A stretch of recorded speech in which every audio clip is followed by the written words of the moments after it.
Bonjour à toutes et à tous. Tout d'abord, meilleurs vœux à vous, à vos proches et à tous ceux qui vous sont chers. À tous ceux que j'ai rencontrés à la permanence, en circonscription, sur le terrain ou encore à Paris, à tous ceux que j'espère je vais avoir l'occasion aussi de rencontrer, d'échanger, de dialoguer en 2019, je vous souhaite vraiment le meilleur et tout le succès dans vos projets personnels et dans vos projets professionnels. Alors en 2018, de nombreux engagements et de nombreux textes de loi ont été votés par le Parlement. Que l'on soit clair, ces textes de loi, c'est pas quelque chose qui doit être nébuleux, c'est pas quelque chose d'abstrait. C'est des éléments, des textes législatifs qui permettent de changer le plus rapidement possible notre quotidien, votre quotidien. Le premier, c'est celui qui a trait au pacte ferroviaire avec la réforme de la SNCF, mais également le vote d'un investissement massif sur les mobilités du quotidien, sur les transports, notamment dans les territoires les plus ruraux. Le second texte de loi, c'est bien évidemment la question de l'agriculture. Faire en sorte qu'un agriculteur, qu'un producteur soit dignement rémunéré, justement rémunéré du travail qu'il a accompli. C'est vraiment un enjeu de dignité, c'est un enjeu de souveraineté économique et c'est un enjeu de vitalité de nos territoires.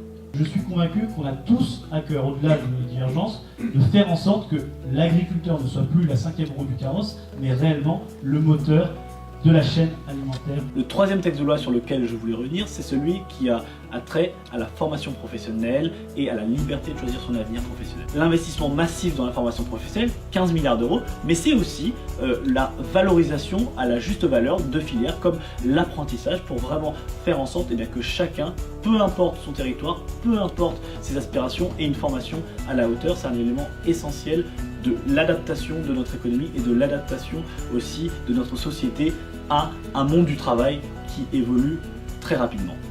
En 2019, on continue car on a des chantiers importants devant nous. Je pense par exemple à la réforme du système de retraite pour avoir un système de retraite plus lisible et plus juste. 1 euro cotisé donne le même droit pour tous. Je pense à la réforme de l'hôpital public dans lequel il faut investir massivement, il faut changer aussi le système de tarification.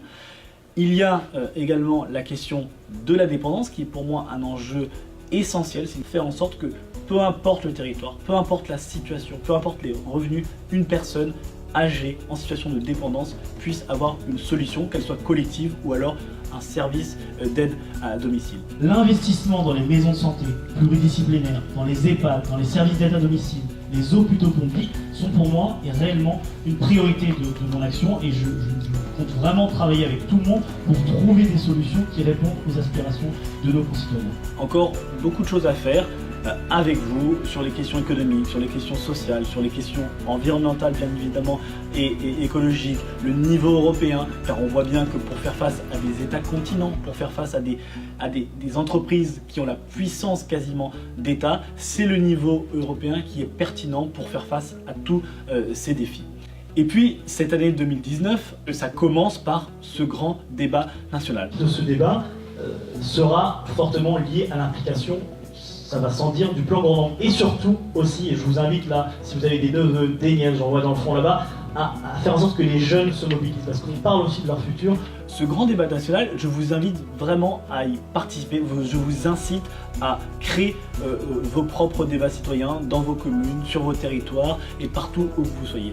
Parce que je crois en la capacité que nous avons collectivement de confronter les points de vue, même s'ils sont parfois divergents et opposés, mais à la fin de faire des propositions concrètes qui tiennent compte des réalités, et elles sont nombreuses, des contraintes qui sont aussi nationales, européennes, internationales, mais pour sortir ensemble par le haut et trouver des solutions qui permettent à la France justement de faire face à tous les défis et à nos concitoyens de vivre mieux. Et que cette année 2019 soit placée sous le signe de la détermination, de l'optimisme, du volontarisme, de la solidarité et de la cohésion.